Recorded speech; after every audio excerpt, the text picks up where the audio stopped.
welcome back to the channel. If it's your first time here, hit the like button, subscribe.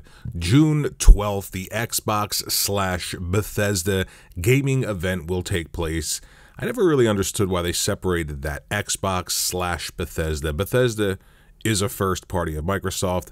I suppose it's because they're letting Bethesda govern themselves, which is what they should do with 343. I mean, that's a mess. But anyway, we're going to see gameplay, finally, of Starfield. We're also going to see other IPs that were announced, maybe some surprises and some third-party deals, things like that.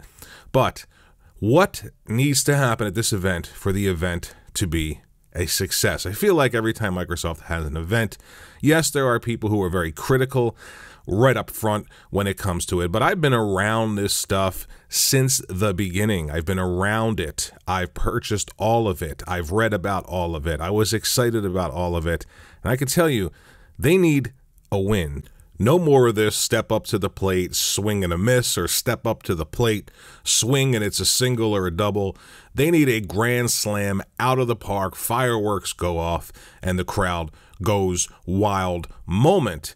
And this is what I think needs to happen. Starfield needs to look better than anything that we've ever seen. It needs to redefine. It needs to define or redefine. I don't know why I use those two words together, but it needs to do that for this generation. You need to see it, and you need to say to yourself, that is a next-gen game built solely for the Xbox Series X and PC. The character models need to be exquisite. The lip syncing, the animation, the effects work, everything needs to scream cutting edge next gen. It can't look like a 360 era RPG with character models and those sort of branching trees and the character just stares at the screen with dead eyes until you make the decision. It at least has to be better than the best that BioWare did with Mass Effect, and it needs to just hit hard. I'm looking forward to that. This is their chance. Now, like all of you, I did see that report from the former employee that says that the flying in the game feels awful and the graphics are just okay, and they are not at the level of something like Horizon Forbidden West. That cannot be true. This is a former employee. I don't know if it's true or not. Maybe it's a disgruntled person, but now that that's out there, people will be looking to see if it is in fact a better looking game graphically than a cross-gen Sony first-party exclusive. And, you know, I hate to keep beating this drum, but Sony's in-house talent, their first-party talent looking better as cross-gen titles than most people's current-gen titles, that cannot continue. It cannot continue.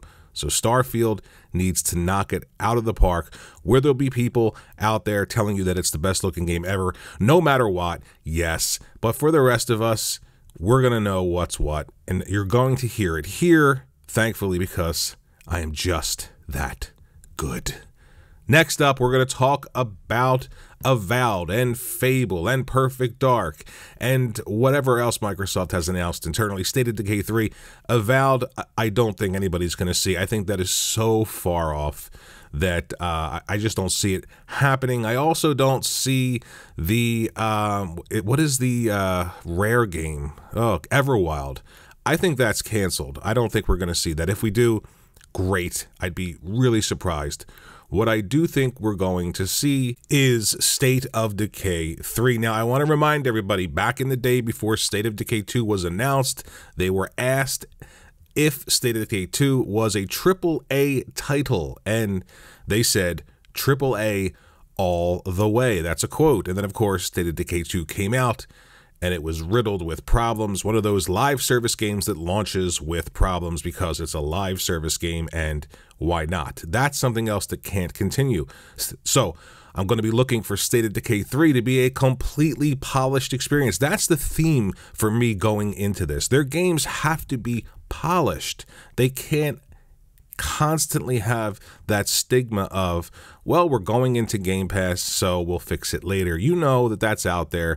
Some of it's warranted, some of it isn't, but it needs to stop definitively. These games that are shown off need to look fantastic, and they need to play even better. and I think State of Decay 3 will be shown. I do not know about Perfect Dark, and that's one that worries me as well. I don't know where they're going with that. I don't know if they're going to put enough resources into really telling a compelling story in first person, because it's a shooter, and like everything Microsoft seems to be doing, it's going to be geared towards multiplayer and keeping people engaged online and microtransactions, and that's something else I think needs to stop if this event is going to be successful. Yes, there can be a healthy focus on multiplayer / co-op, but I'm tired of this. You can kind of play all of these games solo if you want, but they are multiplayer / co-op experiences.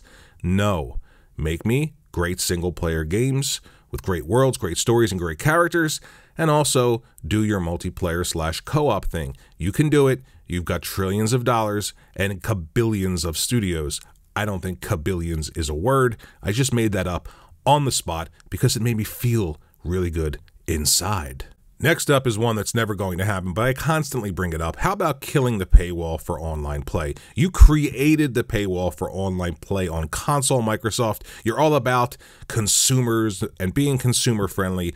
That wasn't a consumer friendly move, especially since you don't charge every single other person on the planet who's playing on a PC to play online. How about killing that? It would be a sonic boom across the industry, and it would go a long way to gaining even more goodwill going into that critical holiday season.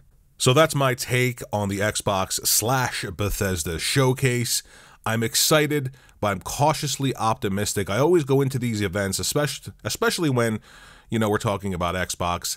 I go into them with a bit of trepidation, and I just don't want to be disappointed. I don't want to get overly excited because, for me personally, I've always been sort of let down when I build up my expectations around what Microsoft's going to show internally from their first party. I have an expectation, and maybe that's just a singular issue I have. Maybe there are a gazillion people out there who are fine if Starfield doesn't look as great as it should, but I don't think so. And I'm excited. I want them to showcase great content, and I want it to look fun. And I want solo, I want multiplayer for people who want that, I want co-op for people who want that, but I don't want this sort of unholy creation of multiplayer co-op / you can play it solo if you want Frankenstein thing that seems to be happening more and more in more and more of their games. Let me know what you think in the comment section below about what I just said here. What are you expecting? Are you excited? Are you going to even watch? Do you even care? And I'll see you in the next video.